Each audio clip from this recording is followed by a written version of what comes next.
And I'm asking this question on behalf of Climate Change Australia in Port Macquarie and our colleagues in Clean Energy for Eternity in Bega. So it came through a lot of different areas.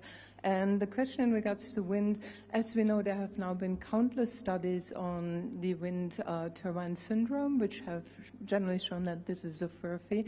And a question to you in regards to your party, will you be willing to remove the current obstacles that are in the way of wind energy and increase the support for wind energy? Or do you share Joe Hockey's view in regards to wind turbines? No, we don't share Joe Hockey's view in the Labor Party on wind turbines or on a number of other issues either that I won't get into. Stick to this question, please. Look, the Labor Party's against regressive planning on wind. We're in favour of exploring all different alternatives for generating power. I think I can say that you're probably going to hear more about this from folks higher up the food chain than I am between now and the election, specifically about wind. And one thing we do believe in, though, is you've got to do the right things by the communities where the wind plants would be put in. On a personal level, the science so-called science that I've read about the wind turbine syndrome, it's not convincing remotely to me. Look, Labor is in favour of greater investment in wind and other renewables, and I think you're going to hear more about that between now and the election. Justin? Yeah, if you've been to the Hunter Valley, then you know what an offensive energy generation looks like, and it's not a wind farm. But having said that, I think that in the early days of the wind industry, they operated a bit like what the coal seam gas industry has operated. They actually were quite divisive, and I think where communities have been part of the discussion around wind projects, then they've been a lot more successful, particularly in other countries, in other jurisdictions. And I hope we can cultivate that sort of relationship between communities and wind operators, because it's a fantastic power resource that we have in Australia, and where communities have been involved, they've been very supportive of it as well. And this beat up in the Murdoch press in the last month or so, I think Media Watch just totally pulled that apart a couple of weeks ago, and really it's time to put that behind us. And it'd be good to see the government come out at all levels in Australia and really call out that sort of misrepresentation of the wind farm industry.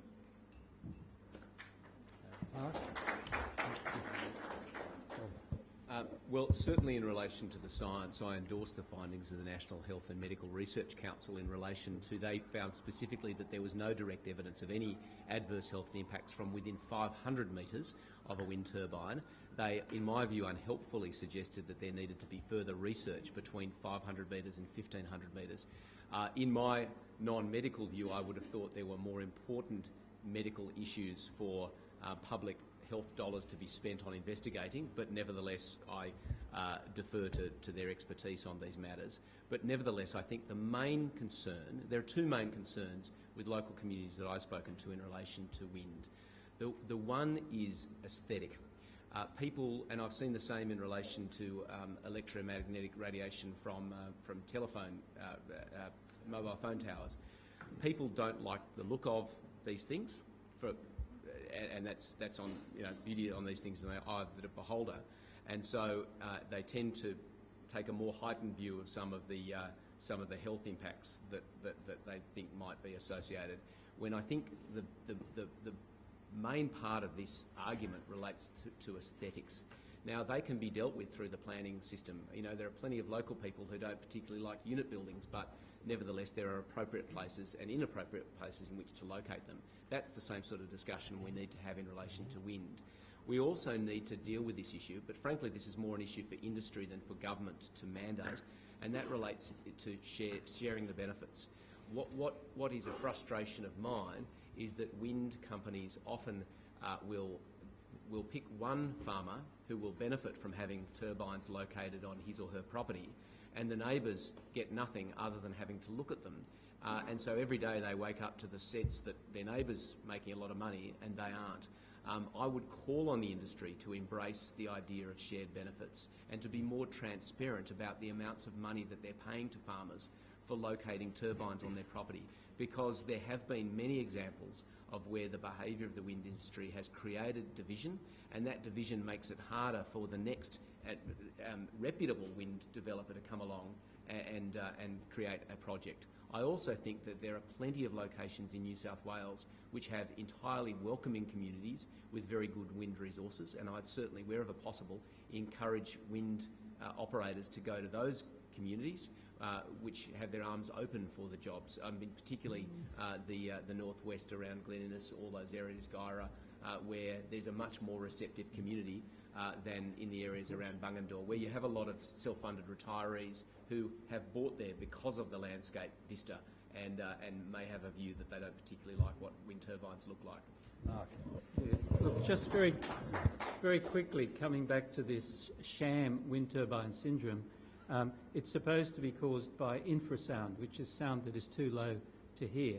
Now, people living on this peninsula would be getting far more infrasound from the waves on the beach than you'd ever get from being within 500 metres of a wind turbine. It's just a bit ridiculous. I might add, I interviewed Professor Chapman at Sydney University. He said he got a group divided into two, told half of them they were going to hear wind for sound and feel sick. The other lot, he didn't tell them. He then he divided it in half the other way. He played infrasound in half, not in the other half. The ones who got sick were the ones who've been told they get sick. Listening to infrasound, that made no difference at all in his study. Sorry, I shouldn't intrude.